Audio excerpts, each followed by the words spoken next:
This is the content for US EVA RFG Retrieve 2.5.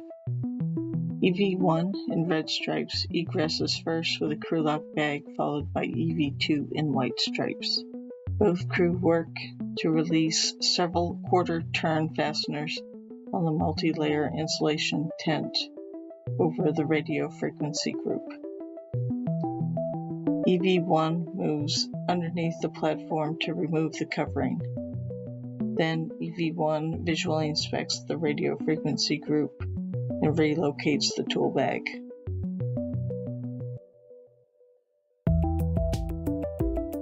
Meanwhile, EV2 takes a portable foot restraint and installs it onto the robotic arm. EV2 ingresses the foot restraint and the arm moves to the next worksite.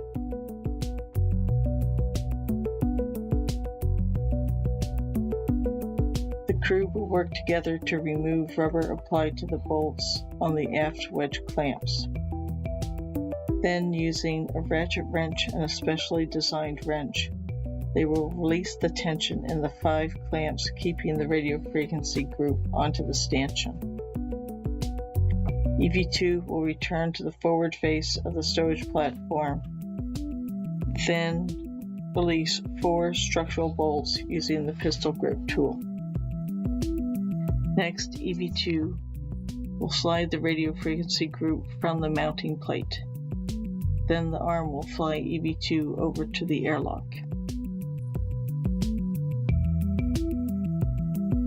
EV2 will reorient the radio frequency group, and the 2 crew will stow it inside the airlock. EV1 puts the microorganism handle and caddy on their mini workstation. Then EV1 translates under the US laboratory to the vacuum exhaust systems vent. The first sample will be in open space, and the second will be a swab of the vent surface. EV1 will then translate to the laboratory's carbon dioxide vent to sample that location.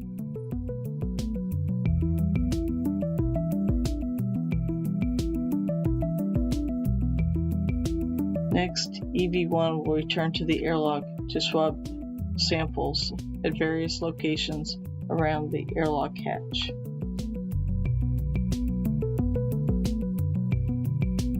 While EV1 performs the microorganism sampling, EV2 will go to the zenith or top side of the external stowage platform. EV2 will remove the multi-layer insulation covering a spare robotic arm joint. EV2 will release 3 of 6 fasteners using the pistol grip tool. Then EV2 will drive the joint's motor approximately 6 degrees. This prepares the joint if it's needed on a subsequent contingency EVA.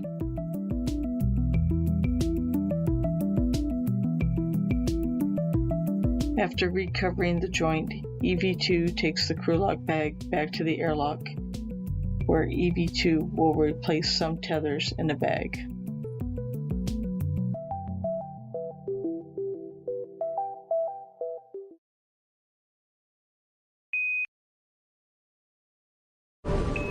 Subscribe for more space.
Do you know what the future will be like? Do you know what the future will be like? What will our world be like in 10, what will our world be like in 10, 20, 50, 100, 1,000? Do we really know? 3,000 years?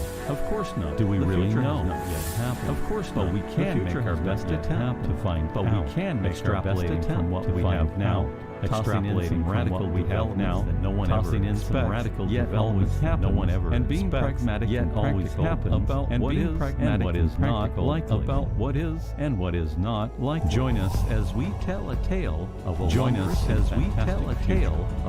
we think is pretty darn likely, one that we think is based on and supported by scientific theories, based on and supported by scientific theories, and it's a future with faster than light travel. It's a future with faster than light travel. Jump drives, hyperdrives, anti-gravity jump drives, interstellar travel, robots, travel, intelligent robots, and even though many of these technologies and ideas, even though many of these technologies fiction ideas, why should we let straight out science fiction? Why should something be deemed impossible solely on how impossible, solely on how fiction? Nevertheless, science speaks for itself. Nevertheless, sooner or later, it is simply inevitable that our world, our every day, will be as fantastical as our current science fiction. In fact, one day traveling to Mars or Venus will become as routine as traveling to an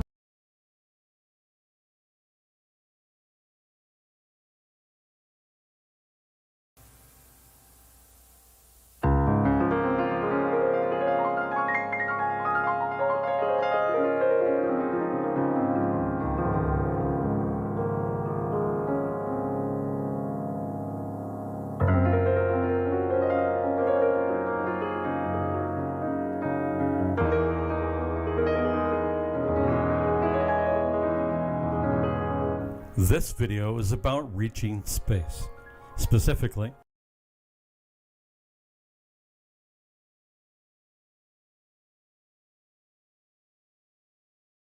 what technologies will provide us the ability to easily, affordably, and routinely reach space. Let's face it, we cannot become spacefaring if it's too difficult and expensive to reach space. Therefore, we must discover novel ways of reaching space. Later in this video, we will be introducing this craft. It's an aerospace craft. It's one that will allow us to master getting into space. In the early 1960s, the great race for space began in earnest. I'm sure we've all heard the stories. By the late 1960s, early 70s, humanity, having never before been in space, conceived, built, and sent 3 human beings into space heading toward the moon. Not that so a few astronauts can have a window seat of Luna, but to land on the moon, and we did just that. We even planted a flag. How about that? Tranquility Base here. The Eagle has landed. Roger, Tranquility. We copy you on the ground. You got a bunch of guys about to turn blue. We're going to be busy for a minute. Armstrong is on the moon. Neil Armstrong, 38-year-old American, standing on the surface of the moon.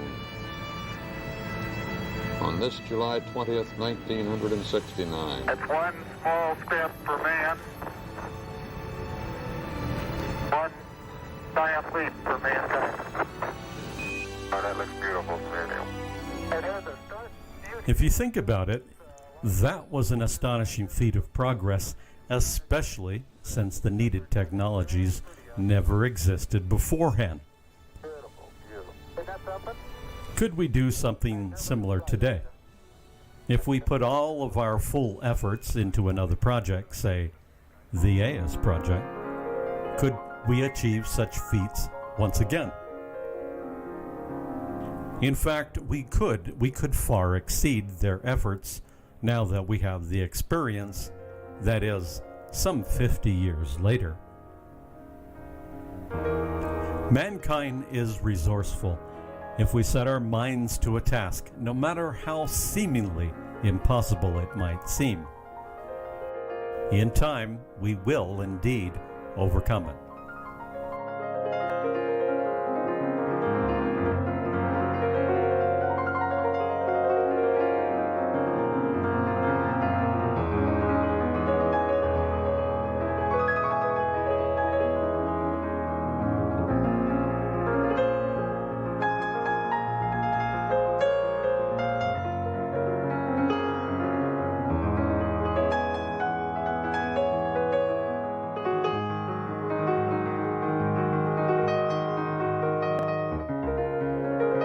haven't we already mastered getting into space? Thanks to the likes of SpaceX, Virgin Galactic, Rocket Lab, and others, the process of mastering getting into space has begun. Or has it? Sure, we've already landed on the moon several times, have sent numerous probes into space. SpaceX has even achieved reusable rockets and self-landing boosters. But does this actually represent an ability to get into space with relative ease, affordably? Are we really any closer to mastering getting into space today than we were 50 years ago? Well, let's dive in and assess it.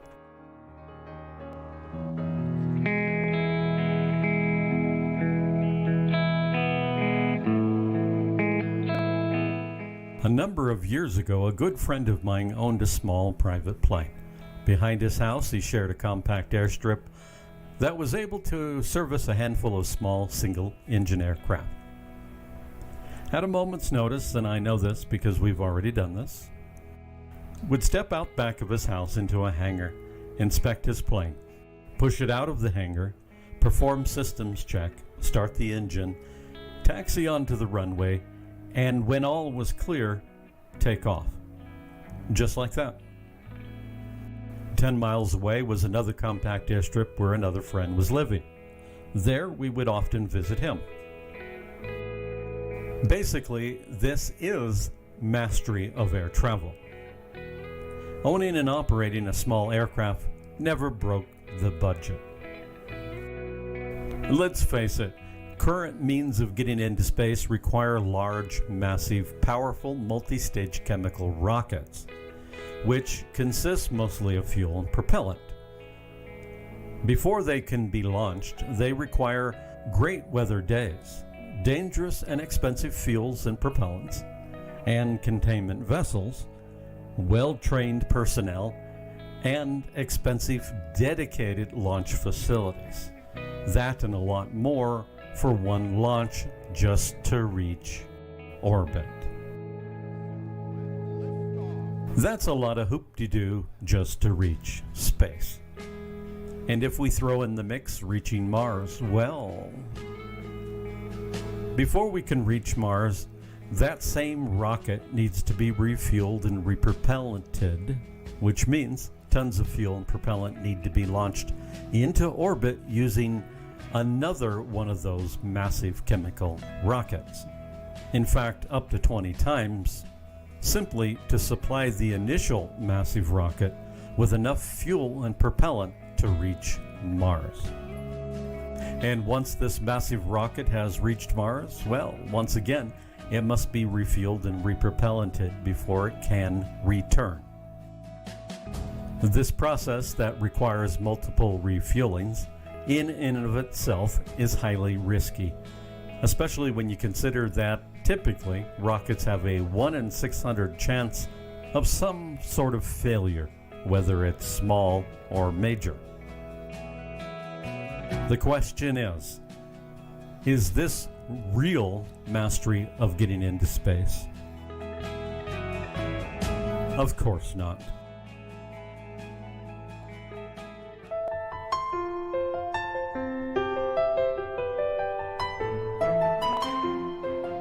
When you consider how close space actually is, for example, the International Space Station maintains an altitude of only about 400 kilometers above our heads. That is close. A small aircraft like my friend's routinely travel roughly equal distances over the surface of the Earth. For the foreseeable future, the cost of reaching space must drop to an affordable level, not likely as low as owning and operating a small personal aircraft, but nonetheless low enough that space travel can become affordably routine. Why? There are several reasons, which includes vast technological progress that will benefit each and every one of us. there is that. However, when you throw in the mix the near future, relatively soon, mastering getting into space and space travel will take on a critical level of importance, becoming, in fact, perhaps even critical to mankind's survival. Let's see what the coming days hold for us. So, now what?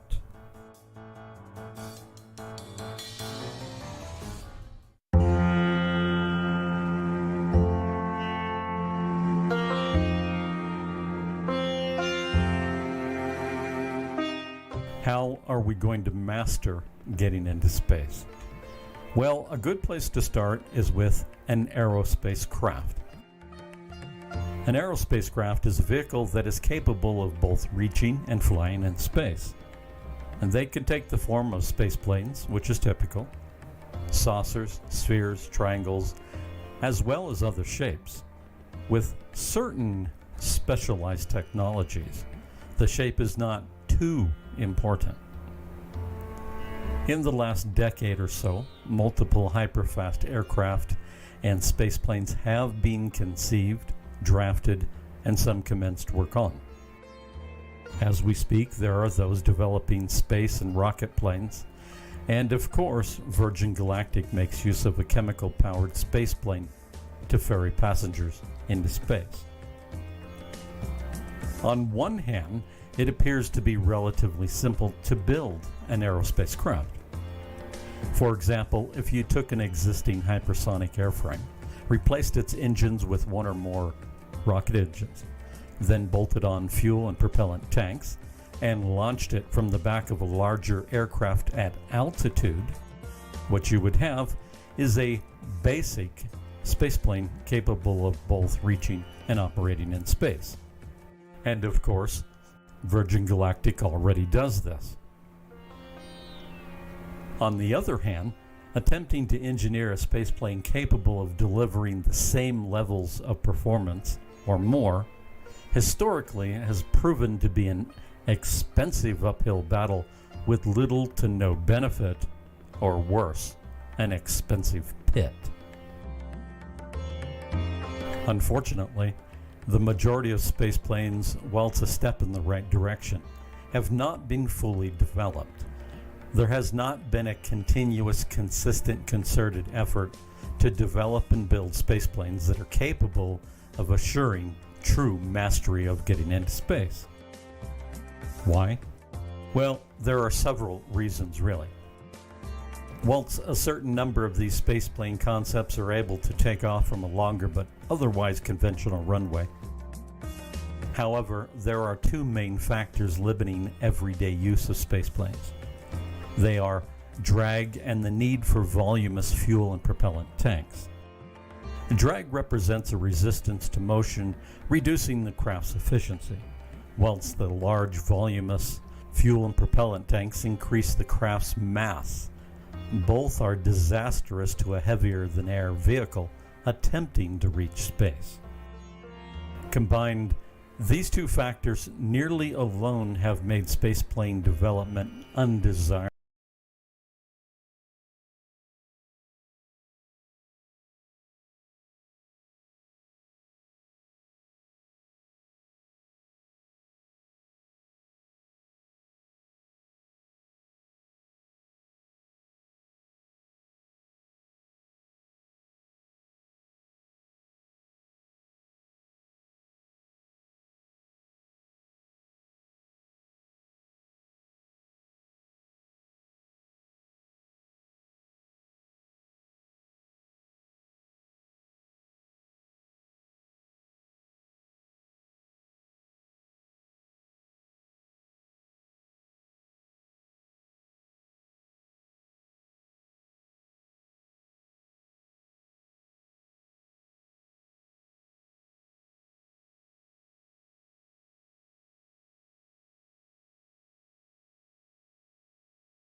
desirable since other less expensive means already exist.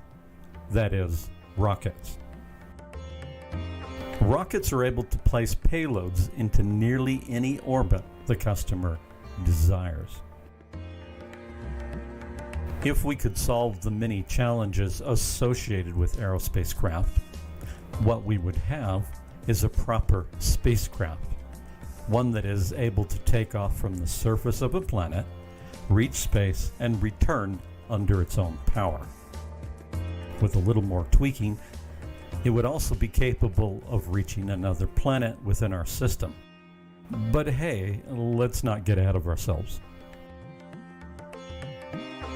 So, unfortunately, the unwillingness, the lack of future vision to develop a proper spacecraft has come at a price.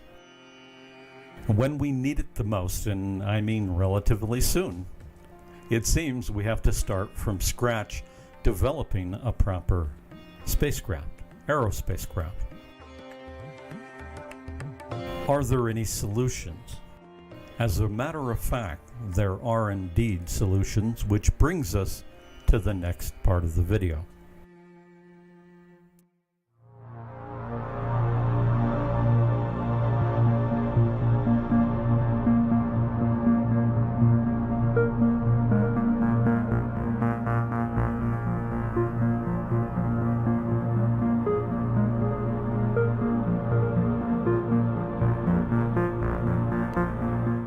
Wheeled or VTOL aerospace craft do not require the same level of supportive infrastructure as does rockets. Spaceplanes are able to take off from a longer but otherwise normal runway in the same kind of weather conditions as does the airline industry. Certain VTOL craft can take off nearly anywhere in nearly any weather conditions.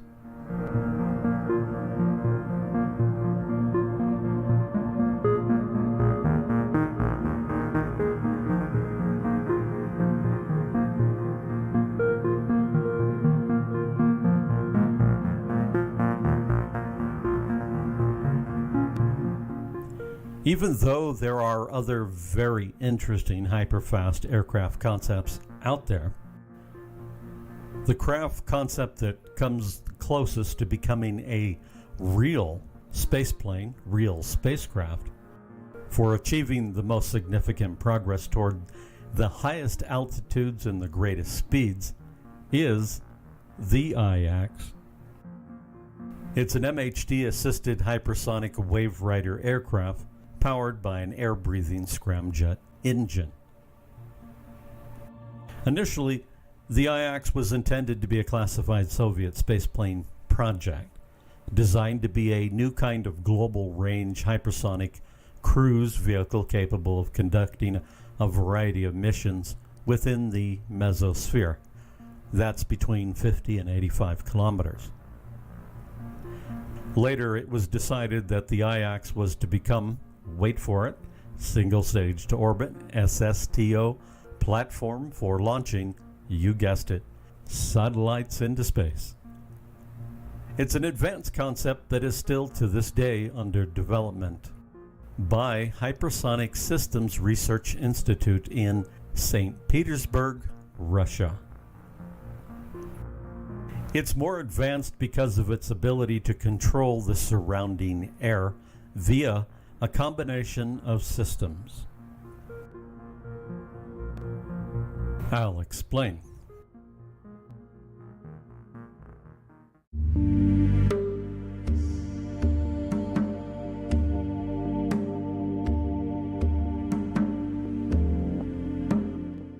The IAX makes use of electron beams, high-frequency pulse discharges, 2 MHD generators, one internal, one external, as well as an internal MHD accelerator. Located at the nose of the craft and leading edges of the wings are the electron beam and high-frequency pulse discharge emitters. Underneath and further back, but in front of the engine, is located the external MHD generator, which works in tandem with the second internal MHD generator. Just behind the combustor, but in front of the expansion ramp nozzle, is located an MHD accelerator.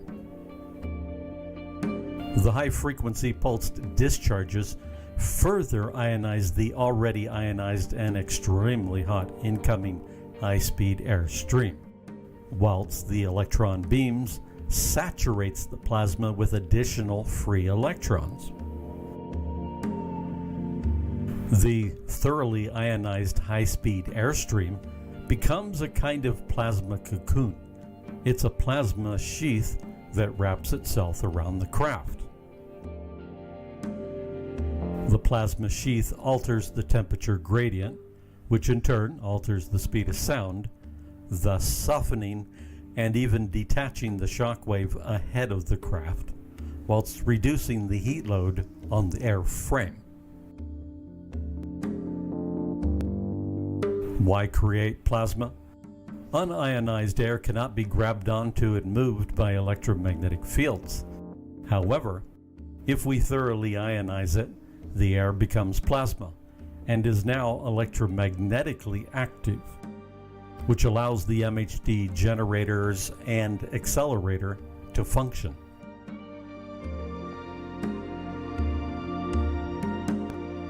Why use MHD?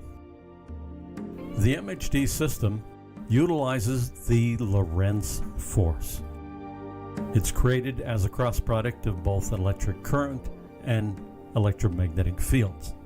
It is able to move matter, and in this situation, plasma. Both the internal and external MHD generators work together to create a virtual intake funnel that is much larger than the physical intake, increasing the total available intake area, allowing the craft to fly at altitudes above 35 kilometers, which is a big deal, where it is able to take in and use rarefied ionized air. And it does this by first extracting the energy from the incoming hyper or supersonic electron-saturated plasma, slowing and compressing it to a dense subsonic flow just before entering the engine. After combustion, the prior extracted energy is then directly fed into the MHD accelerator, thus adding to the existing exhaust velocity. Combined, this increases the engine's specific impulse, that is efficiency, and the craft's speed. The IAX also uses a thermochemical reactor, TCR, to heat and crack the fuel with a catalyst. Water and ordinary kerosene are circulated throughout hot parts of the airframe, absorbing heat, which triggers a series of chemical reactions in the presence of a nickel catalyzer, called hydrocarbon steam reforming. Kerosene and water split into a new fuel, reformate, methane and carbon dioxide in the first stage. Then methane and water reform in a second stage into hydrogen, creating a strong endothermic reaction. That is to say, the process absorbs heat instead of creating heat, thus cooling the airframe that much further. In addition to the more energetic fuel, the incoming electron-saturated plasma stream further enhances combustion effectiveness in a process known as plasma-assisted combustion, or PAC for short. As you can see, the IAX has been intelligently designed to maximize the use of heat, electrons, plasma, and other. As we stated, this is an advanced concept. The IAX, while it's closer to mastering getting into space, today we can do even better. Keep in mind, there were hyperfast aircraft and spaceplane concepts that could have been built in the 1970s. The IAX could have been built in the 1990s. So that begs the question, what could we do today?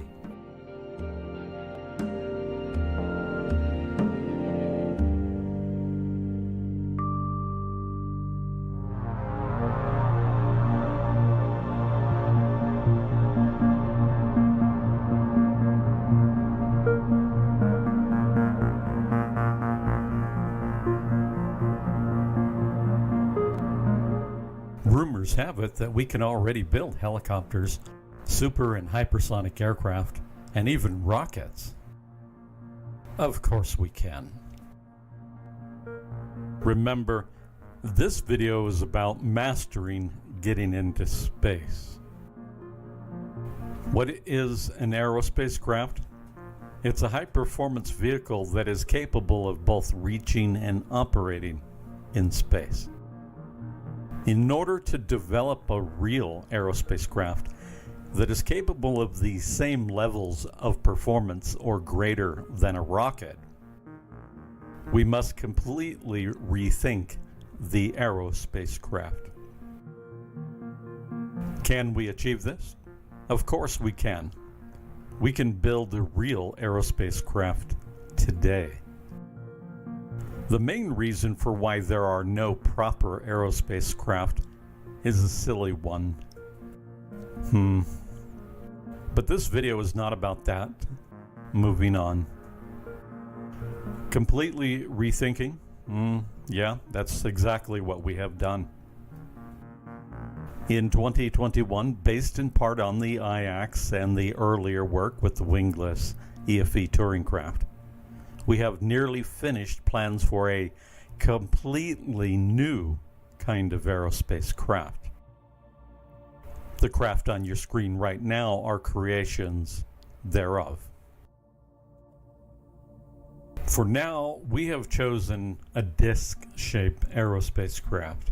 Why a flying disc instead of a conventional space plane?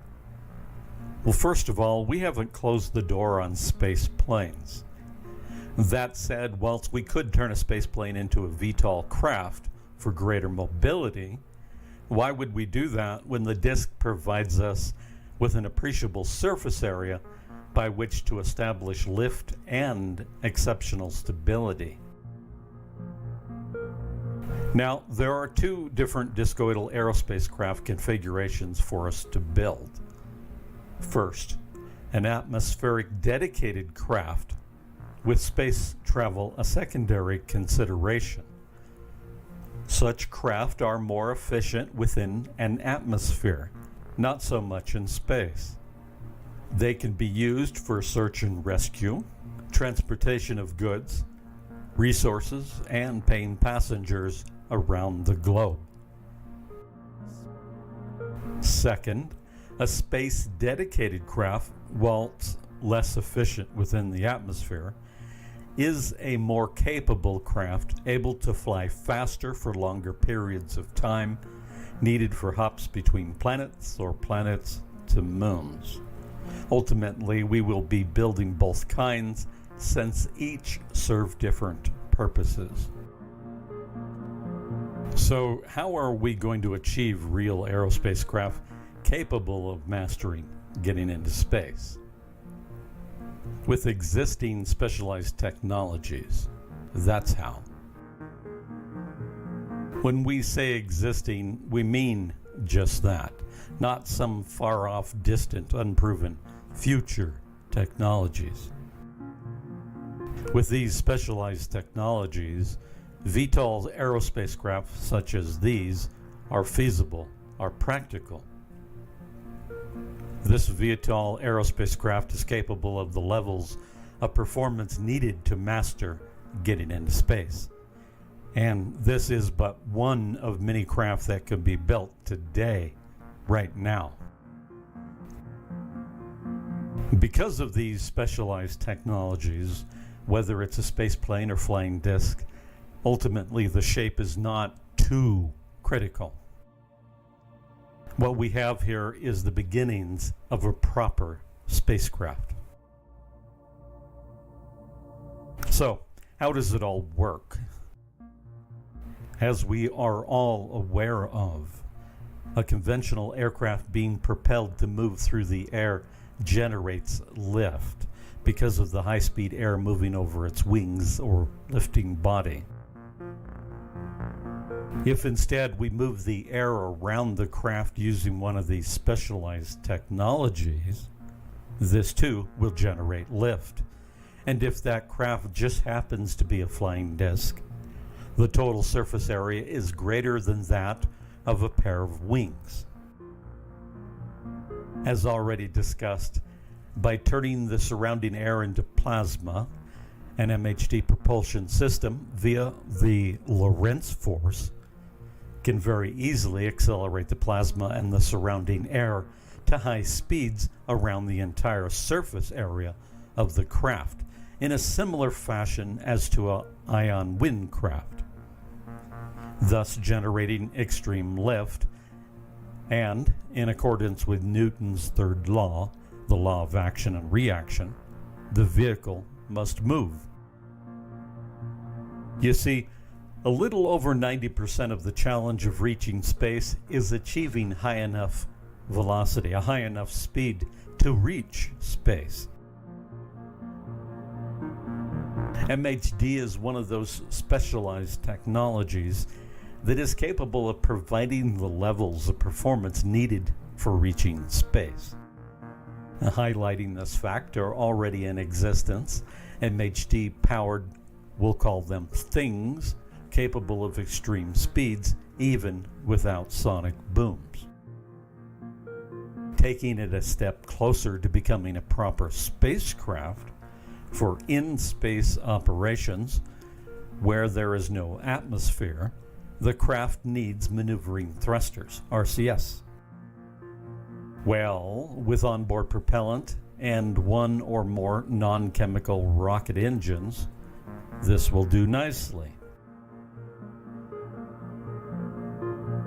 Thankfully, for in-space operations, MHD once again comes to the rescue.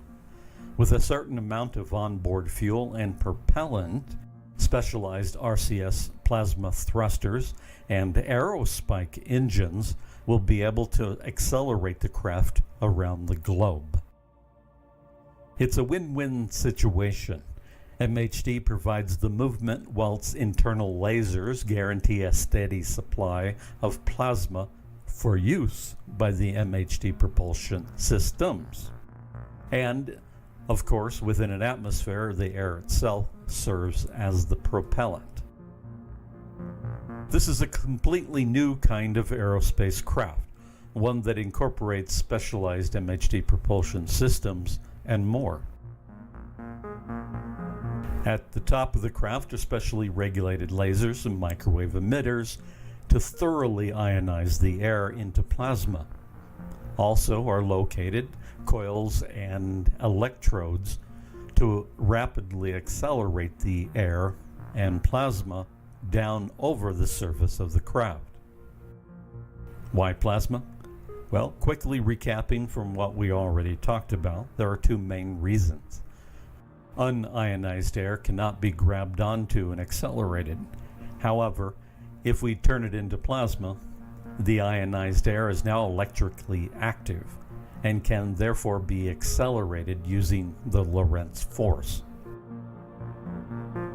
Second, plasma alters the temperature gradient, which in turn alters the speed of sound, generating a softer region that acts kind of like a vacuum, that is, relative to the non-ionized air.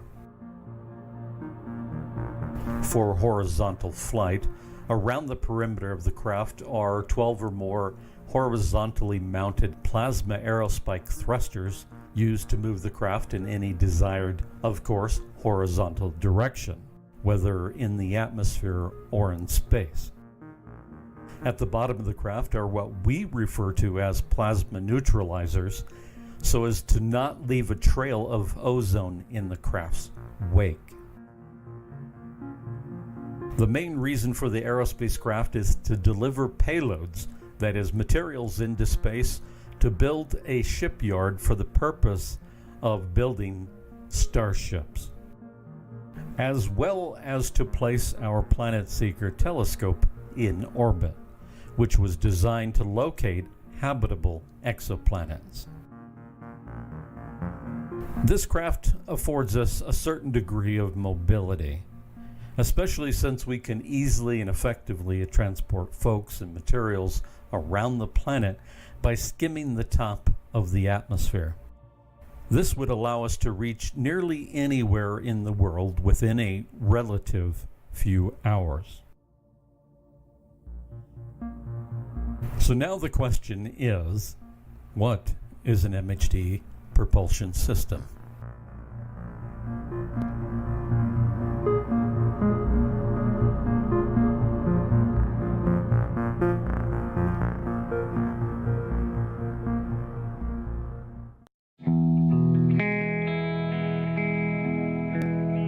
MHD is short for magnetohydrodynamic, and since it was invented in 1938, it's not a new technology, which also means today specialist engineers and scientists are pretty much the only ones familiar with this technology. The original MHD devices were early no moving parts generators used to, of course, generate electricity directly from both thermal and kinetic energies. And since there were no moving parts, they could be used in a wide range of environments. You see, the MHD generates a special kind of force. It's a force that's able to do work against matter. Specifically, it's able to drive ionized air, which is plasma, and do so rapidly. But it is also able to extract energy from moving ionized air plasma. In more recent times, there's a French professor and scientist, Jean-Pierre Petit. He discovered a novel way of stabilizing magnetic instabilities commonly found in devices that produce strong magnetic fields, such as fusion reactors. If we put Petit's discovery to good use, once the instabilities were stabilized in the MHD generator, the efficiency of that generator went from 20%, a dismal 20%, to a more useful 60% conversion rate. Now, today, other than generators, as we've already mentioned, MHD has been used to beneficially assist with certain types of combustion engines, mainly scramjet engines, as we have already explained. Whilst no moving parts generators definitely have their place, we're of course focused instead on how MHD can be used to propel a craft. So why MHD? Well, MHD is a handy technology. Since there is no moving parts, and since it is capable of the levels of performance that we need for reaching space, and if we configure it properly, we can achieve extreme accelerations, we can achieve extreme speeds. It has been calculated that MHD is capable of reaching Mach 20. Furthermore, MHD can be configured around a wide range of vehicle shapes. Triangles, discs, spheres, you name it. So now that begs another question. Are there any MHD craft already flying? Who knows? Time will tell. Within the next year and a half, we already have in motion the construction of a 1 to 3 meter prototype for testing. Well, that concludes this video. I want to thank everyone for watching. And of course, as always, keep wondering about space. Thank you.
A warp drive is not merely a means of high-speed travel.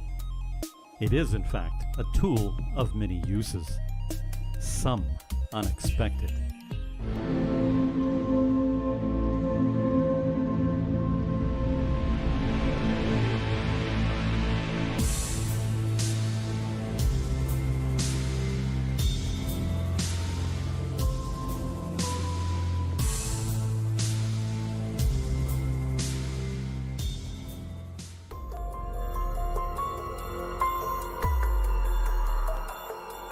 This video and others have been brought to you by our forward-thinking patrons, and of course by viewers like you. Thank you. The general concept of the warp drive was first introduced by John W. Campbell in his 1931 novel, Islands of Space.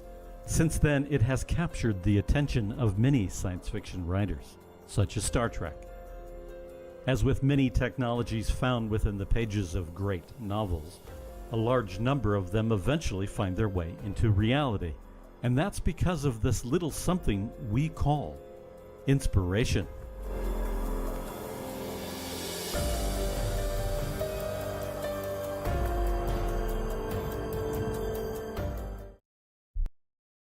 When I started drinking warm water for my prostate, my friends laughed at me.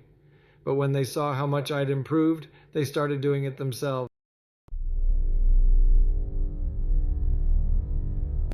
Well, Alcubierre was no exception, having been inspired to mathematically work out a model for a potential real-life warp drive during an episode of Star Trek. How awesome is that?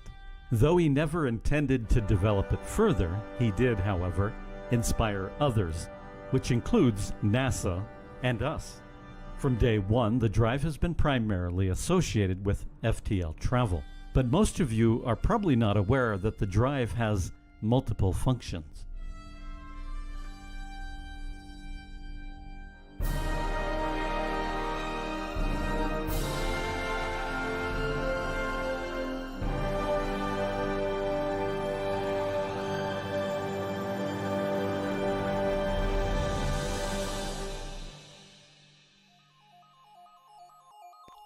In about 50 years, we will be able to travel FTL.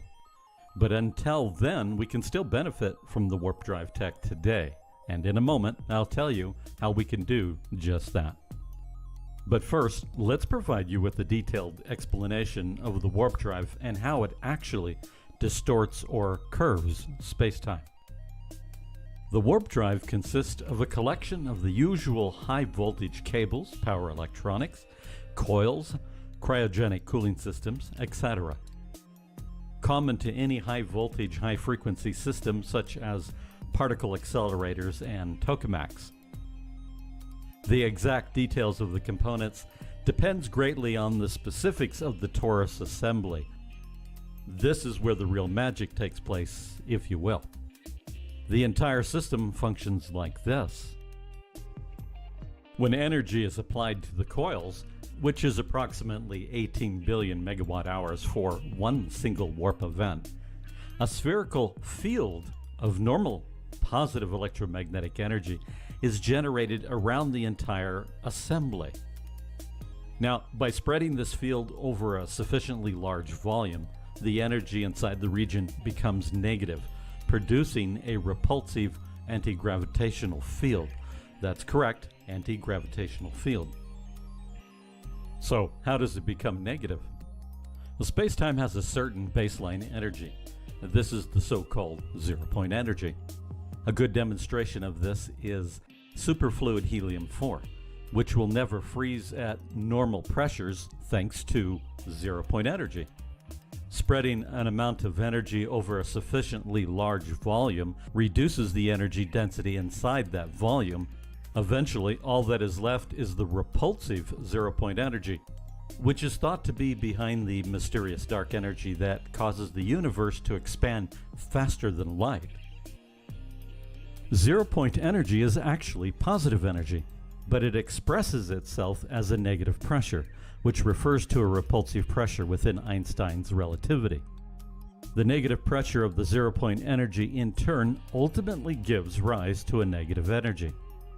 This phenomena was mathematically illustrated by Dr. White of NASA in his papers Warp Field Mechanics 101, 102, and Advanced Propulsion Physics, Harnessing the Quantum Vacuum. As illustrated on your screen, it's broadly analogous to an adiabatic cooling, where an expanding cloud of gas or aerosol particles cools as a given amount of energy is spread over an increasingly large volume, such as in the box. Eventually, the energy of the electronics, coils, cryogenic cooling systems, etc. Common to any high voltage, high frequency system such as particle accelerators and tokamaks.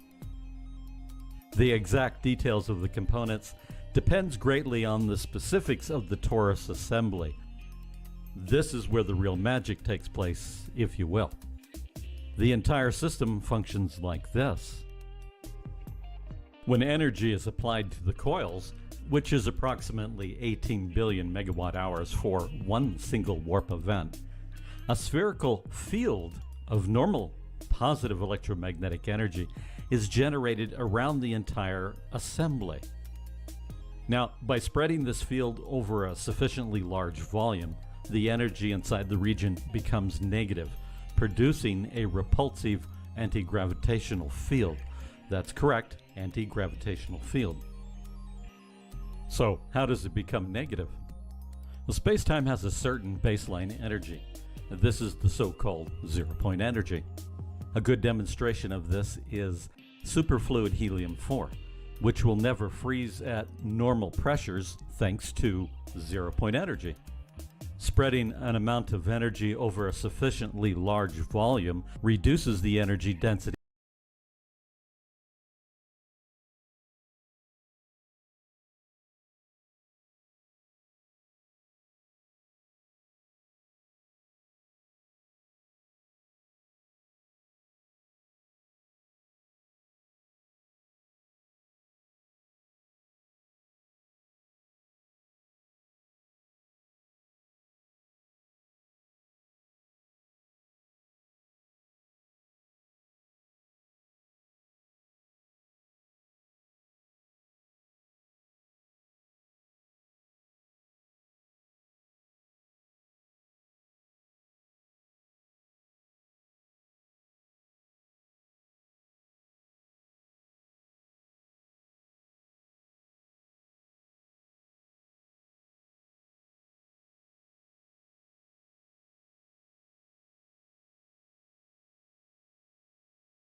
Searle Technology Julio C. Gobi 1 2020, April 22 Abstract. This article aims to demonstrate that John Searle developed a magnetic system that can be used for electrical energy generation and discoid craft propulsion. His experiments on rotating magnets gave him the understanding about how to gather electrostatic charges from the atmosphere as an electric current source. The base of his discoveries is a device called SEG, an apparatus done with a magnetic ring and several magnetic rollers turning around it. It will be developed a first mathematical approach to quantify his SEG generator and IGV propulsion systems. Keywords: magnetic plate, magnetic roller, SEG generator, IGV propulsion, Eurocell.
New Glenn's first flight delays, NASA announces new plans to bring Martian rocks to Earth, but Rocket Lab thinks they can do better. Webb sees some very distant stars, and Astra makes progress on its next rocket. We'll have all that and a whole lot more this week in Spaceflight.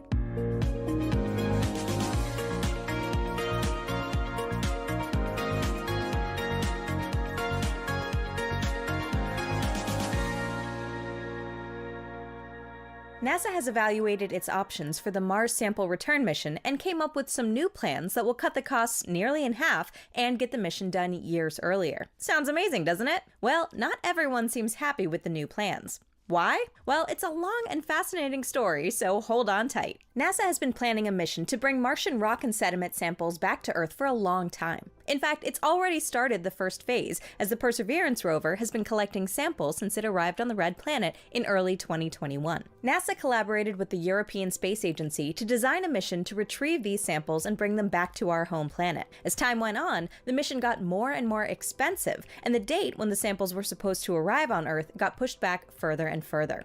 But in April of last year, NASA had finally had enough and decided to reevaluate, because at that point, the mission was projected to cost $11 billion, and the samples wouldn't even arrive in the hands of scientists before the year 2040. Here's what NASA Administrator Bill Nelson thought of it. Well, that was just simply unacceptable. It was my decision that, in consultation with everyone, we pulled the plug on it. So NASA asked the space industry for proposals, reevaluating almost every part of the mission, and this week, Nelson presented two new options for the next administration to consider. The new plans are much cheaper, with costs estimated between $5.8 billion and $7.7 billion, and what's more, they could deliver the samples to Earth by 2035. The first option is a new mission plan that uses proven technology that NASA's used before, in particular, the Sky Crane that was used to deliver Curiosity and Perseverance to the Martian surface. The Sky Crane first descends under a parachute, then hovers above the surface under rocket power before slowly lowering the payload under tethers so that it touches down softly. This is what previously allowed NASA to land those heavy rovers without any airbags. But the lander for the original Mars sample return mission was too heavy, way heavier than the Sky Crane could even handle. So NASA had to develop a new and untested landing system, which of course added to the costs. The new mission plans require a lighter lander, which means that the Sky Crane is back on the table, but it'll still be 20% heavier than the Sky Crane for Perseverance, and this mission would cost between $6.6 billion and $7.7 billion. The second option hands over the task of landing on Mars to a commercial partner. Nelson mentioned that SpaceX and Blue Origin have both shown interest, but that other companies could also be considered. If a commercial partner provides the lander, the mission costs would range between $5.8 billion and $7.1 billion, fitted with a radioisotope thermoelectric generator, which, for instance, either landing system would require a newly redesigned landing platform, and instead of solar panels, the new lander will be outfitted with the radioisotope thermoelectric generator, which is a small nuclear reactor. This will allow the lander to operate through Martian dust storms, which reduces mission complexity. Originally, the sample canisters were set to be cleaned in Martian orbit for backward planetary protection, to make sure that the samples won't accidentally bring extraterrestrial microbes or other contamination home to Earth, however unlikely that may be. The new mission plans redesign the sample loader to perform this task on Mars, and once cleaned, the samples will be loaded into the Mars Ascent Vehicle, the rocket that will launch the samples into Martian orbit ahead of their journey to Earth. From there, we get to what's pretty much the only part of the mission that hasn't changed. The samples will still travel to Earth in ESA's return vehicle. NASA even considered the option to deliver the samples to cislunar space instead of directly to Earth, but decided against it as it required a separate mission to then retrieve the samples from lunar orbit. So if NASA wants to bring all 30 samples collected by Percy to our planet by 2035, the agency needs to choose one of these two options by 2026. The remaining time would then be used to further research the requirements for the commercial option. But regardless, this will only work if NASA gets the funding.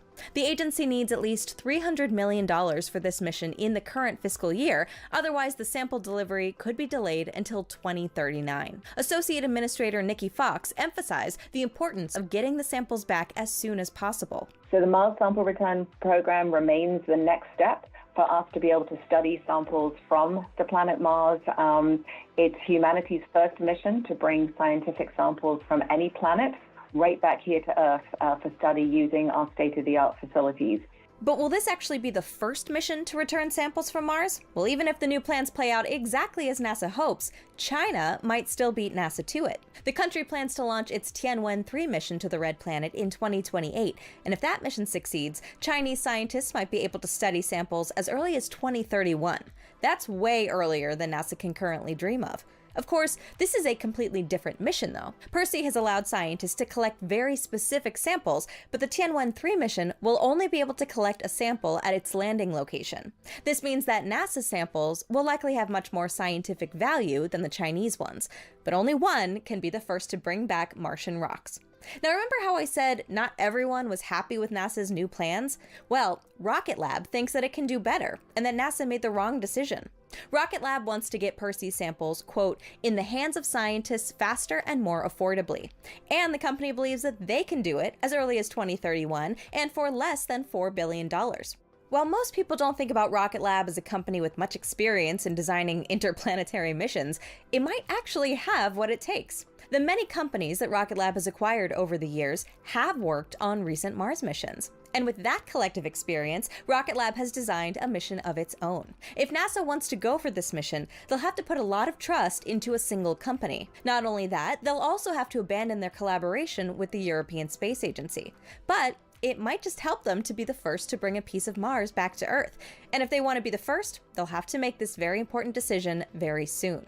Nelson believes the new plans will set NASA up for success. I think it was a responsible thing to do, not to hand the new administration just one alternative if they want to have a Mars sample return, which I can't imagine that they don't. I don't think we want the only sample return coming back on a Chinese spacecraft. And that's just simply a grab and go kind of mission, whereas ours has been a very methodical process. So I think that the administration will certainly conclude that they want to proceed. So what we wanted to do was to give them the best possible options. Regardless of which option NASA's new administration decides to go with, we'll get to look forward to a very exciting mission. And of course, we'll cover it all for you as it happens right here on This Week in Spaceflight.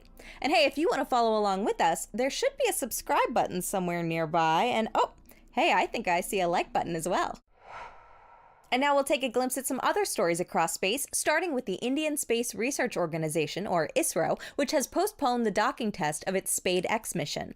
SpadeX, which is short for Space Docking Experiment, launched in late December to test the docking mechanism for India's Gaganyaan human spaceflight program. The docking test was originally scheduled for January 7th and then was postponed 2 days so that ISRO could run more ground simulations in the event of an abort scenario. Ahead of the docking attempt on the 9th, the agency commanded one of the spacecraft to move closer to the other, but as it turned out, it had drifted more than they expected, so the attempt was aborted. ISRO has since managed to get the spacecraft under control and is now planning another docking attempt soon. Another mission that launched alongside SpadeX has seen more success though. This week, ISRO posted a time-lapse of cowpea plants growing on board the Compact Research Module for Orbital Plant Studies, or CROPS spacecraft. CROPS simulates an Earth-like growing environment, albeit one at 0G. Another tower is rising at Kennedy Space Center. NASA contractor Bechtel is working on the Mobile Launcher 2 for NASA's SLS rocket, and this week the company stacked the first segment of the umbilical tower. Now confusingly, this first segment is actually called Module 4, and it's the first of 7 making up the tower. The new launch platform is needed to accommodate the slightly taller SLS Block 1B, which is set to launch for the first time in 2028 on the Artemis 4 mission. Mobile Launcher 2 is slightly taller and more beefed up at the bottom to accommodate the larger loads of the heavier SLS Block 1B. NASA previously decided that it wasn't worth upgrading the existing tower, as that would take too long and delay Artemis 4. Last year, a NASA report found that the new launcher might not be ready in time anyway, and that costs had spiraled out of control. NASA reached an important milestone with its Nancy Grace Roman Space Telescope. Technicians have joined the telescope and its 2 instruments to the spacecraft in the clean room at NASA's Goddard Space Flight Center. Engineers will now begin an extensive testing campaign to ensure that the telescope works as expected and that all systems function as intended. Then the spacecraft will be subjected to environmental tests to make sure that it can withstand the extreme environments of launch and space. Additionally, the tests will ensure that the spacecraft and the rocket will not interfere with each other's communications. Later this year, the telescope will be outfitted with its solar panels and aperture cover. It's still on track for completion by fall of 2026, when it'll finally be ready for its mission to answer questions about dark energy, infrared astrophysics, and exoplanets. Roman's launch is currently scheduled for no later than May of 2027. Astra is still working on its next rocket, known as Rocket 4.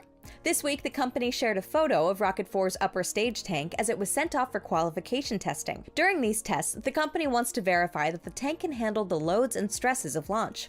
The rocket's first stage tank completed similar testing this past summer. Now, if you've been following spaceflight for a while, you'll notice that we haven't heard from Astra for a very long time. The company hasn't had the success that it hoped for with its previous rocket, as 5 out of the 7 launches ended in failure.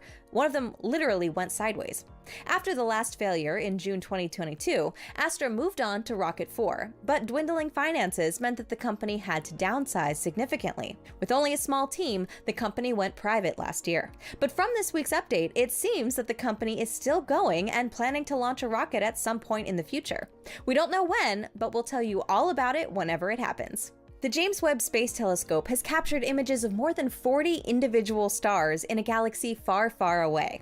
The galaxy is nearly 6.5 billion light-years from Earth, which is so far away that its light has been traveling towards us for half of the universe's existence. At these distances, the light emitted by stars in a galaxy usually blends into a smudge, which makes it impossible to see individual stars. Yet, Webb was able to observe 40 of them, more than ever before. So how did it do it?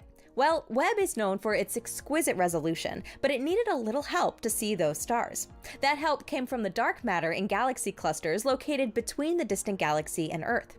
The mass from these clusters bends the light from the galaxies behind them and acts like a lens. Astronomers call this effect gravitational lensing, and it can magnify a galaxy by 100 times. However, that wasn't enough for Webb to see those stars. The astronomers got lucky, as some stars in the galaxy cluster also happened to line up just right. They added to the gravitational magnification of the entire cluster, which magnified the light of individual stars in the distant galaxy. This lucky alignment provided enough magnification for Webb to resolve these faraway stars individually. Another impressive achievement. This telescope just never ceases to amaze. The American defense company Kratos received a $1.45 billion contract from the U.S. Department of Defense to lead the MACH-TB 2.0 program. That's short for the Multi-Service Advanced Capability Hypersonic Testbed 2.0. As the name implies, the program aims to test defense technology on hypersonic test flights. Kratos is collaborating with several other companies to work on the project, and among those are a few names that you might be familiar with. Rocket Lab will provide some launches with HASTE, the suborbital variant of the company's Electron rocket. Firefly Aerospace also seems to be working on a suborbital variant of its Alpha rocket, as they announced that it will also provide flight test capacity for Kratos. Additionally, ABL Space Systems is part of the team. The company recently withdrew its RS-1 rocket from the commercial launch market to focus on defense missions. And Stratolaunch was also announced as a partner for the MACH-TB 2.0 program, which might not be a surprise given that the company is working on an air-launched hypersonic test vehicle called Talon A. With all of these and more companies contracted for this program, it seems we'll get many more suborbital launches in the future. If only they weren't so secretive, it'd actually be cool to see them. This week, devastating wildfires raged in the Los Angeles area, and thousands of people were ordered to evacuate their homes. As the fires destroyed entire neighborhoods and their infrastructure, SpaceX announced that Starlink and T-Mobile have enabled texting through the Starlink direct-to-cell satellites so that people in the area can receive emergency alerts and text loved ones and other emergency services. All of us here at NSF hope that those in the LA area remain safe and have a quick and resilient recovery. Now let's take a look at the space traffic of the week and see what's coming up next week in spaceflight. The first launch of the year took flight on January 4th. At 1:27 UTC, a Falcon 9 lifted off from Florida carrying a communications satellite for the United Arab Emirates-based company Space 42. Falcon delivered the satellite into a geostationary transfer orbit, and from there, it'll take several months to reach its operational geostationary orbit. Once operational, the satellite is set to provide communications across Africa, Europe, Central Asia, and the Middle East. The booster for this mission was B-1073, which flew for the 20th time. It ended its mission by successfully touching down on the deck of SpaceX's drone ship, a shortfall of Gravitas. For the next mission, we go to China, where a Changzheng 3B launched on January 6th at 20 UTC. This was the 555th flight of the Changzheng or Long March series of rockets. The payload on this mission, Shijian-25, was placed into a geostationary transfer orbit. This satellite's main mission is to test technology for refueling other satellites and extending their lives. Back in Florida, another Falcon 9 launched less than an hour later, and this time it was for a Starlink mission. The rocket's fairing was packed with 24 Starlink V2 mini satellites, which were all delivered to low Earth orbit. This mission was flown by booster B-1077 on its 17th mission,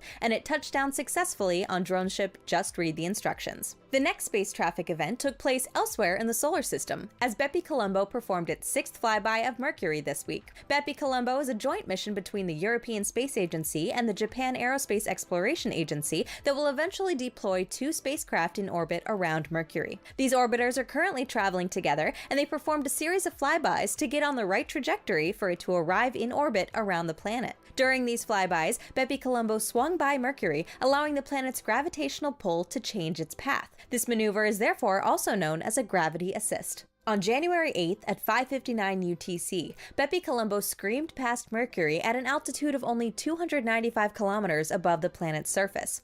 A few minutes later, it flew directly over the planet's north pole, at which point ESA took the opportunity to point Bepi-Colombo's monitoring cameras, or MCAMs, at the planet. Now, these cameras were never meant for scientific observations, as their purpose was to check whether the spacecraft systems had deployed correctly, but nevertheless, they took some impressive images of Mercury. While passing over the North Pole, MCAM-1 captured an image of some of the coldest places in the solar system, 4 craters called Prokofiev, Kandinsky, Tolkien, and Gordimer. Despite Mercury's close proximity to the Sun, the floors of these craters get no sunlight, as their location at the planet's North Pole means that the crater rims cast a permanent shadow. There might be water ice inside these craters, and that's something that Bepi-Colombo is going to investigate during its mission. The camera took another image 5 minutes later, and this one shows Mercury's volcanic plains. A third image was captured by MCAM-2, and it shows how the planet's surface varies in brightness. Scientists believe that Mercury's surface is slowly becoming darker over time, and this image shows how bright, fresh material is brought to the surface through volcanic activity and large impacts. This flyby was Bepi-Colombo's 6th and final. The next time the spacecraft meets Mercury will be in late 2026, when it will enter orbit around the planet. Both orbiters will start their science missions shortly thereafter, so there's much more to come from the planet closest to the Sun. Back on Earth, we had another Starlink mission. On January 8th, Falcon 9 took to the Floridian skies at 15:27 Universal Time, adding 21 more Starlink satellites to the constellation. Of these, 13 had direct-to-cell capability, and the other 8 were regular Starlink V2 mini satellites. This was the 3rd mission of booster B-1086, which landed successfully on the deck of a shortfall of Gravitas. The next mission took place on January 10th. Falcon 9 lifted off from California for the 7th launch of the National Reconnaissance Office's proliferated architecture, also known as Starshield. Some of the previous launches have carried some Starlink satellites as rideshare payloads, but we don't know if that also happened this time. This mission was flown by booster B-1071. It became the 5th booster to fly 22 times and landed successfully on drone ship Of Course I Still Love You. And closing out the week, we had a Starlink mission on January 10th. Falcon 9 lifted off from Space Launch Complex 40 in Florida, bringing 13 Starlink direct-to-cell satellites and 8 normal V2 minis into low Earth orbit. The booster landed successfully on the deck of SpaceX's drone ship Just Read the Instructions. With the 3 Starlink missions this week, SpaceX has now launched a total of 7,698 Starlink satellites. Of these, 765 satellites have re-entered, and 6,227 have moved into their operational orbits. Next week promises to be a very exciting week in spaceflight. Starting off the week, New Glen's maiden flight is currently scheduled for January 12th. We followed Blue Origin's preparations for this important mission in previous episodes, and this week, New Glenn rolled out of its hangar back to the launch pad after it received its Blue Ring payload. The launch was originally scheduled for January 10th, but delayed because of rough seas in the landing zone, approximately 620 kilometers downrange in the Atlantic. While recovering a rocket booster on the very first flight is very ambitious, Blue wants to try anyway and give it a chance of succeeding. The window for New Glen's first flight opens on January 12th at 6 o'clock UTC, and it lasts for 3 hours. If the weather or the rocket don't cooperate for some reason, backup opportunities are available on the following days. On January 13th, we'll have a Starlink mission from Florida. Falcon 9 is set to deliver another batch of direct-to-cell satellites into low Earth orbit. T0 is expected during a roughly 4.5-hour window starting at 14:59 Universal Time. Next week definitely looks to be the week of massive rockets, as Starship is set to fly on its 7th flight test on January 13th. This will be the first flight of Starship Block 2, which is even taller than its predecessor and features many upgrades and redesigns. What's more, SpaceX wants to test if Starship is ready to fly Starlink missions and plans to deploy 10 Starlink simulators while the ship is on its almost but not quite orbital trajectory. The window for this launch is scheduled to open on January 13th at 2200 UTC, with backup windows available in the following days just in case. The next mission is SpaceX's 12th transporter mission. This flight is expected to lift off from California on January 14th, with T0 set during a nearly 1-hour window starting at 1849 UTC. On board are a number of rideshare payloads, and among them is a satellite for YouTuber Mark Rober's company. And if 2 massive rockets weren't exciting enough, we'll also have a mission to the moon next week. Or actually, 2 missions in a single launch. Falcon 9 is set to take off from Florida on January 15th with 2 lunar landers on board. The first passenger is Firefly's first Blue Ghost lander, and the other is the second Hakuto R lander from the Japanese company iSpace.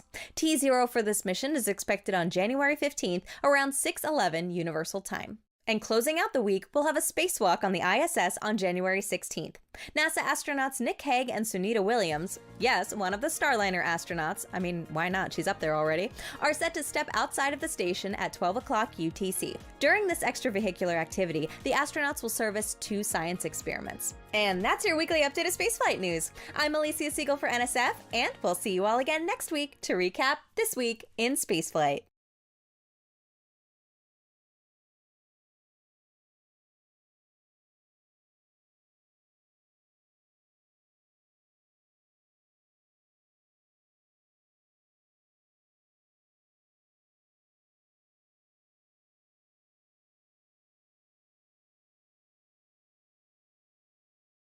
The moon next week, or actually 2 missions in a single launch. Falcon 9 is set to take off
particles, cools. Spreading an amount of energy over a sufficiently large volume reduces the energy density inside that volume. Eventually, all that is left is the repulsive zero-point energy, which is thought to be behind the mysterious dark energy that causes the universe to expand faster than light. Zero-point energy is actually positive energy, but it expresses itself as a negative pressure, which refers to a repulsive pressure to place engines or deflection from the tiny mass of the RC.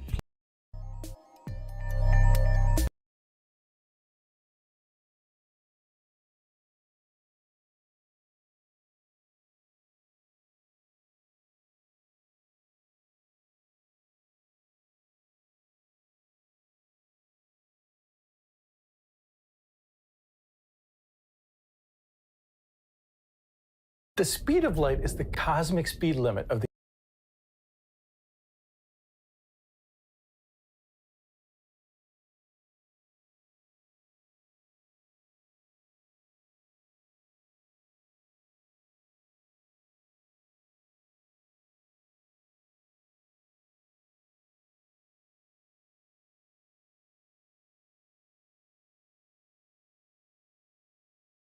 In 1994, physicist Miguel Alcubierre wondered whether the fictional concept of a faster-than-light warp drive, such as the type depicted in Star Trek, could be described with the real physics of general relativity. Alcubierre took Einstein's field equations, shown here, and did something rather unusual with them. Usually, one takes a set of masses and energies whose distribution is described within the stress energy tensor on the right-hand side, T mu nu, and then one calculates the corresponding curvature of spacetime over here on the left-hand side. But Alcubierre did the opposite. He started from a particular geometric structure, G mu nu, specifically in his case a warp bubble, and then solved the corresponding masses and energies needed to make it happen, T mu nu. His solution, often called the Alcubierre drive, has forever immortalized his name and sparked dozens of follow-up papers further investigating this topic. However, it's not really a drive. There's no blueprint for a spaceship here. Perhaps a better name would have been an Alcubierre solution or a field, but for whatever reason the name has stuck, and so I will use it throughout the rest of this video just for consistency. Alcubierre's solution involves a central region where passengers would reside of ordinary flat spacetime. Behind them, the fabric of space expands though and pushes the passengers forward, much like how the universe itself is currently expanding, thereby pushing galaxies apart from one another. Inside the bubble, the passengers can be stationary, yet the space within which they sit is moving, almost like an airport conveyor belt. So how do you warp space? Well, we already know that. It's through mass, the same way that the sun bends space, as Arthur Eddington proved in 1919. But here, a carefully engineered ultra-thin shell of material is used, much like an eggshell, that keeps space-time undisturbed both inside the bubble and far away from it. And yet, it distorts space-time in just the right way around the ship. The real genius of this idea is that although mass cannot accelerate past the speed of light, space itself has no such rule, and thus this central region containing the passengers could travel at arbitrarily fast speeds. As exciting as this is, we need to take a beat, because the fact that a solution exists does not imply that an Alcubierre drive is actually physically plausible. And yet, general relativity does not forbid such a machine. And so, there was hope. However, this is one of those topics that gets sensationalized out of hand here on YouTube, and it can be difficult to figure out just how legitimate this idea is. So today, let's go through 6 of the most prominent obstacles to realizing Alcubierre's drive, coupled with some thoughts on how feasible it is that we could solve each of them. So join us for the complete guide to the Alcubierre drive. Let's punch it.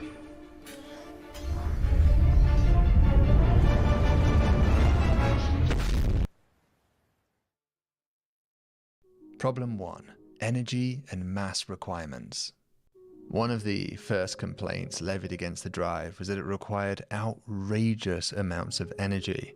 For example, soon after Alcubierre's paper, Venning and Ford estimated an energy requirement of something like 10 orders of magnitude greater than the mass of the observable universe.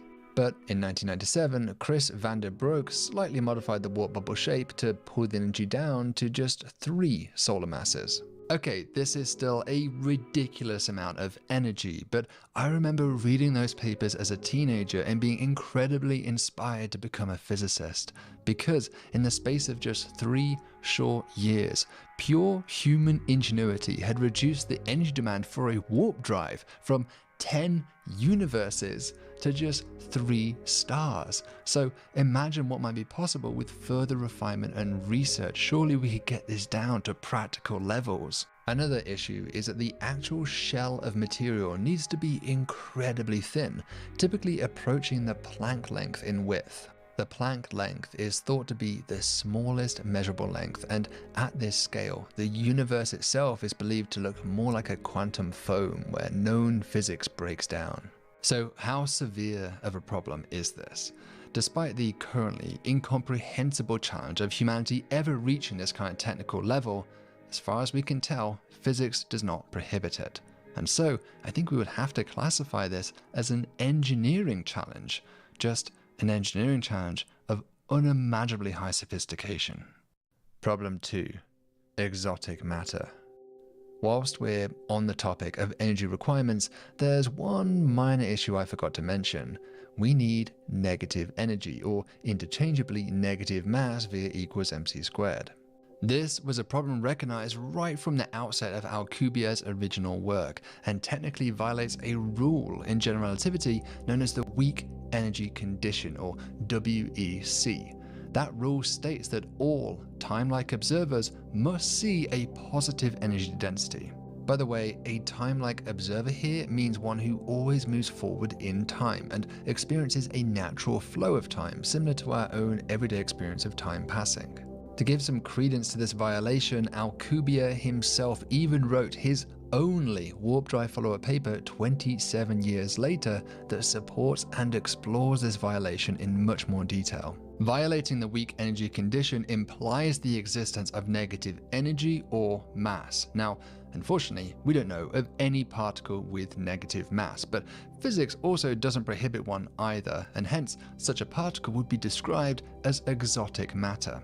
The Casimir effect is a well-known example of a negative energy pressure caused by the quantum vacuum effect between 2 very close plates, and it has been the lifeline of hope for many warp optimists. However, it's important to note that this is really a negative relative to the background vacuum energy.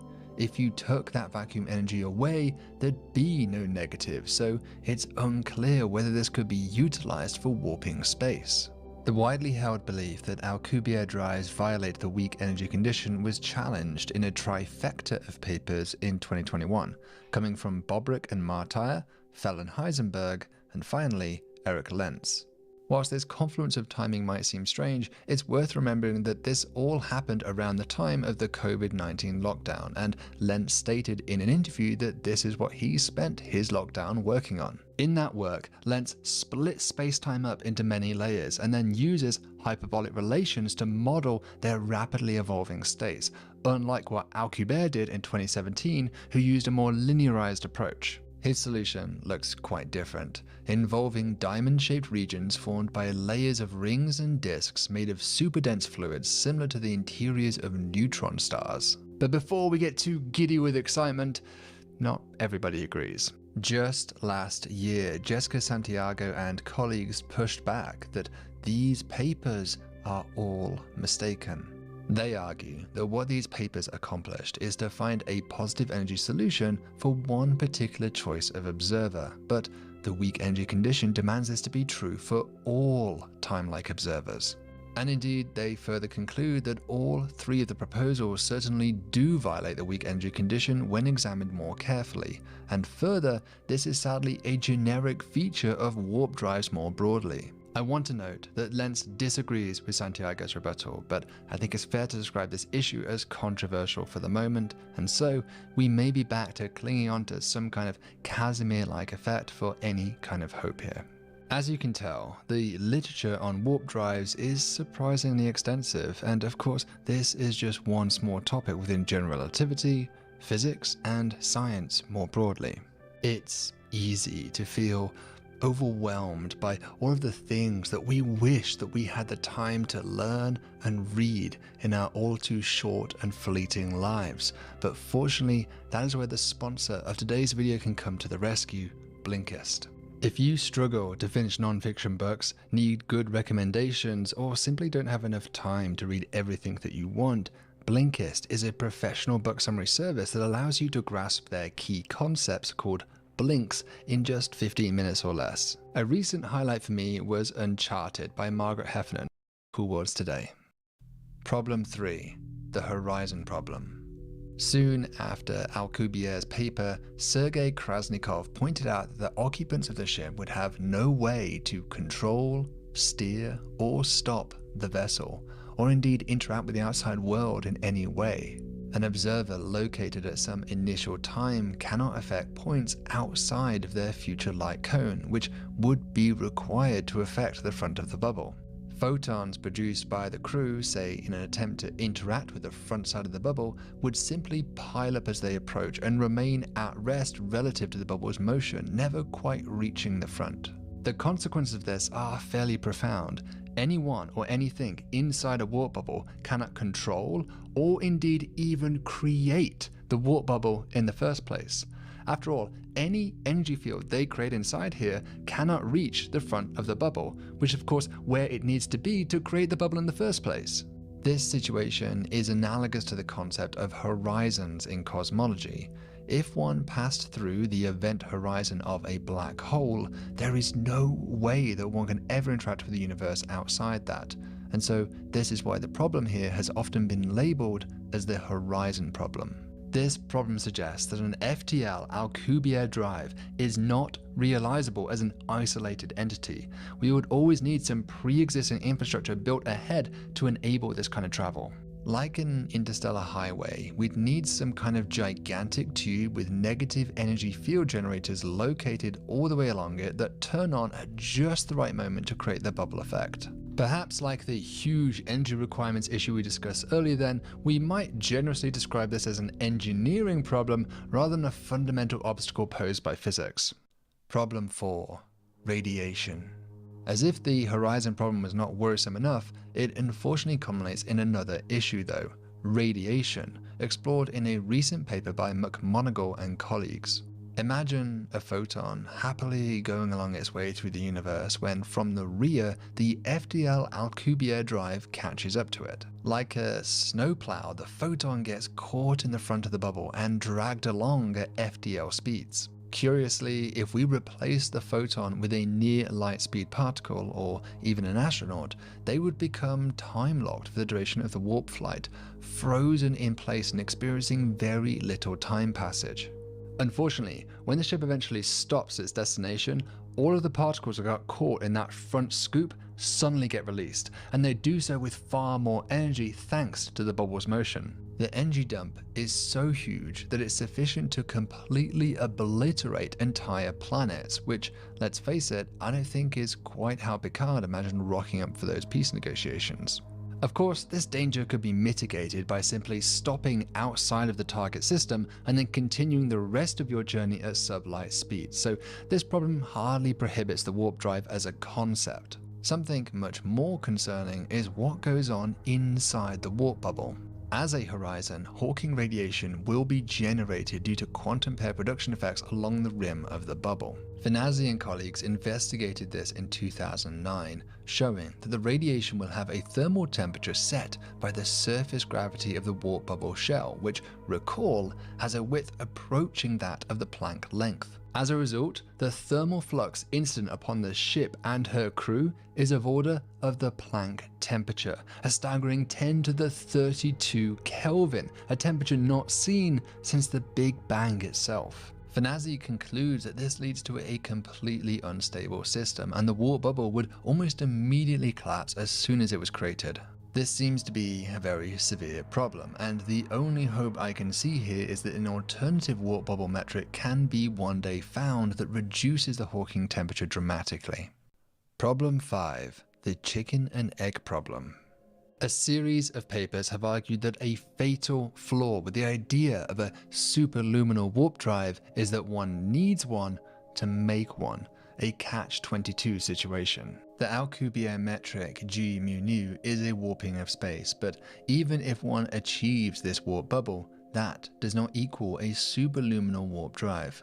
In 1998, Cool argued that in order for the space-time geometry g mu nu to be moving superluminally, the matter distribution inducing it, T mu nu, must first also be moving superluminally. This conclusion was also supported later by Chris van der Broek, who clarified that at least some of the exotic matter must be moving faster than light. The problem is that in order to cause the required warping around this inner protected region of flat space-time, some of the exotic matter must necessarily be outside of that inner region, and all matter outside of that inner region must move slower than the speed of light. The effect of this is that part of the necessary exotic matter will not be able to keep up with the rest of the bubble. If somehow we did get a bubble that was moving superluminally, the outer shell would be left behind and thus destroy the warp effect. Cool seems surprised that Alcubierre was unaware of this issue, and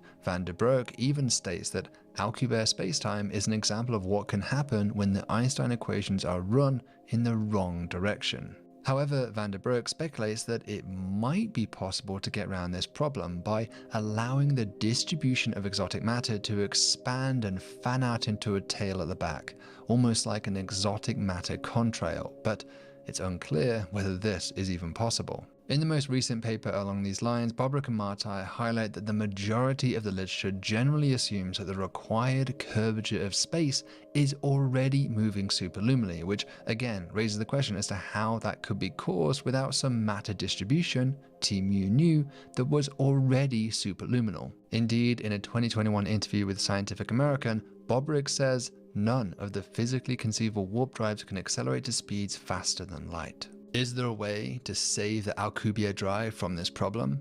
One obvious solution is just to surrender the idea of FTL travel and stick to subluminal warp drives. In this case, there's no catch-22 since we can already in principle accelerate objects to any sublight speed we want. Another solution is to surrender the idea of a self-contained ship, and certainly alternatives to the Alcubierre drive do exist, such as the continuous tube of warp spacetime proposed by Sergei Krasnikov, and similarly we have the Einstein-Rosen wormhole concept, topics that I'm happy to get into in a future video.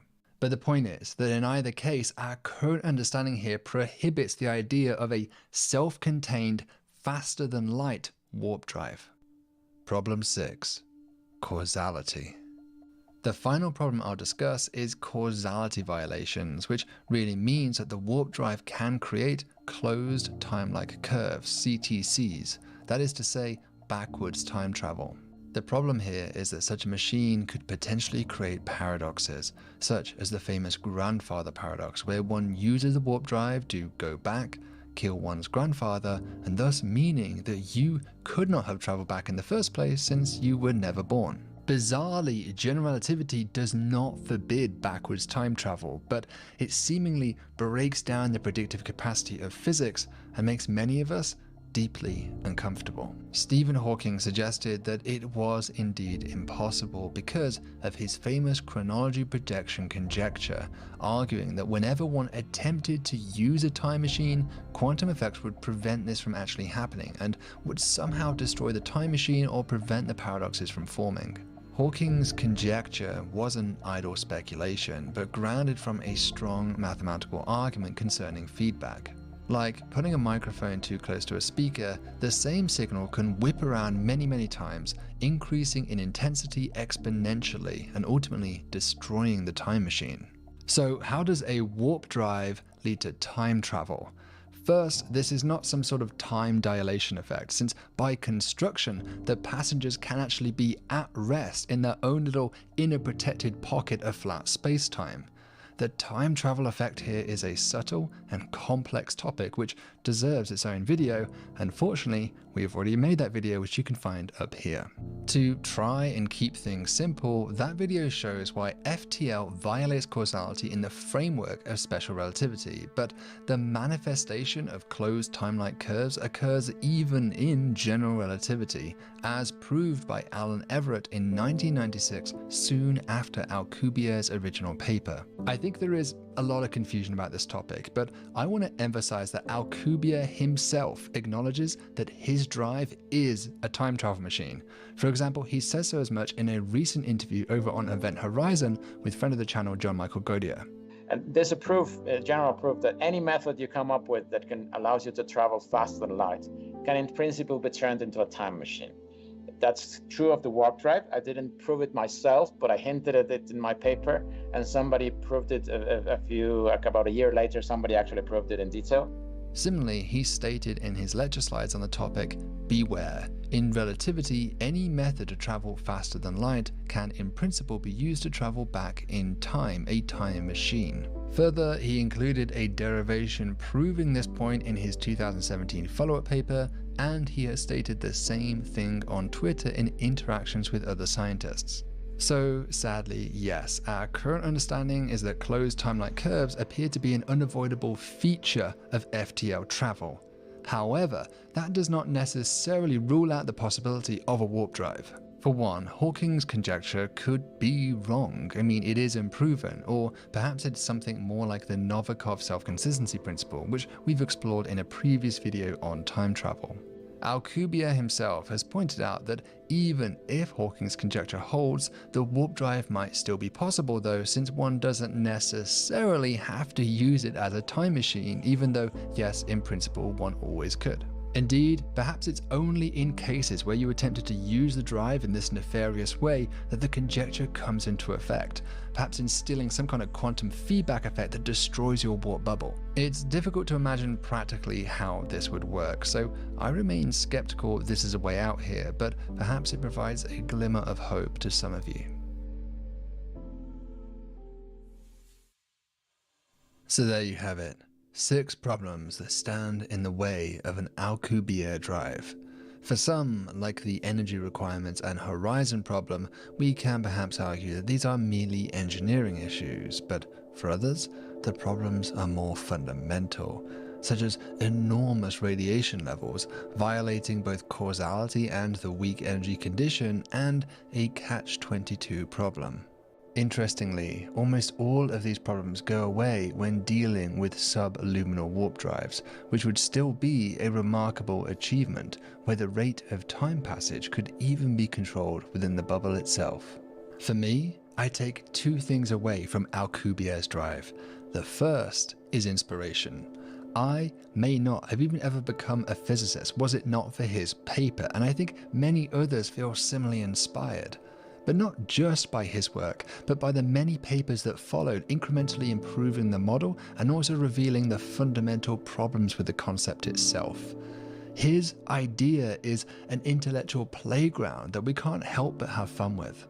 The second takeaway is that the challenges here are so formidable that it seems highly unlikely anyone will ever build one on Earth or even beyond.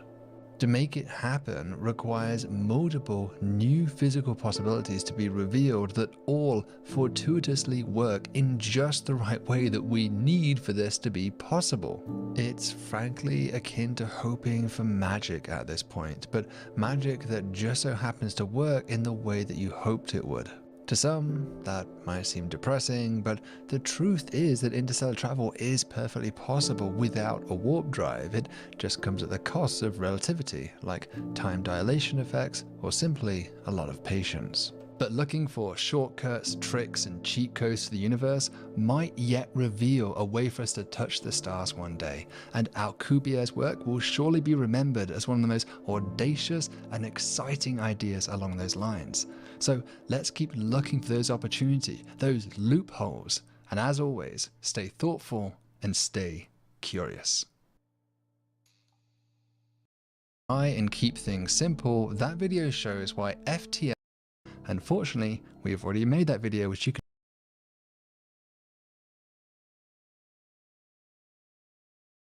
find up here.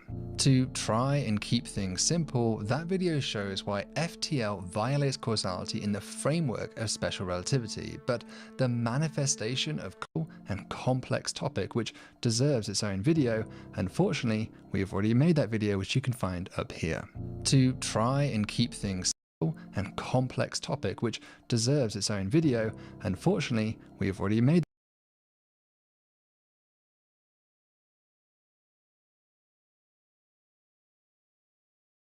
that video which you can find up here. To try and keep things simple,